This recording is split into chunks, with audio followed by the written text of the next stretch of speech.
രാഹുൽ ഗാന്ധിയുടെ നേതൃത്വത്തില് കർണാടകയിലെ ബംഗളൂരു സെൻട്രൽ നിയോജക മണ്ഡലത്തിലെ വോട്ടർ പട്ടിക സംബന്ധിച്ച് നടത്തിയ അന്വേഷണം, പഠനം, അതിൽ നിന്ന് മനസ്സിലാക്കിയതാണിത്.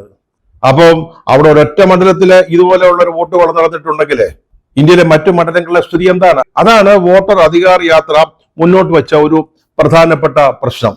അതിൽ ഇന്ത്യ മഹാരാജ്യം മനസ്സിലാക്കിക്കൊണ്ടിരിക്കുകയാണ്. എന്നിട്ട് പോലും BJPക്ക് ഒറ്റയ്ക്ക് ഭരിക്കാൻ ഭൂരിപക്ഷം കിട്ടിയില്ല. അത് നമ്മൾ ഓർക്കണം. അവസാനം രണ്ട് ഉത്തരത്താങ്ങി പാർട്ടികൾ, ഒന്ന് GDPക്കൊക്കെ മനംമാറ്റം ഉണ്ടായി തുടങ്ങിയെന്നാണ് കേൾക്കുന്നത്. ചില കോൺഗ്രസ് നേതാക്കളുമായിട്ടൊക്കെ ചന്ദ്രബാബു നായിഡു കൊച്ചു കൊച്ചു സംഭാഷണങ്ങളൊക്കെ തുടങ്ങിയെന്ന് അറിയാൻ കഴിയുന്നുണ്ട്.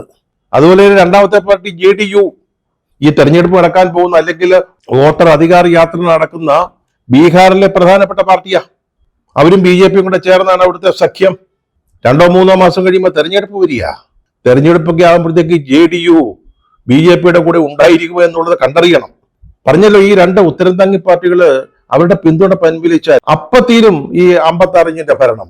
അമിത്ഷാക്ക് പിന്നെ വീട്ടിൽ പോയിരിക്കേണ്ടി വരും കേട്ടോ.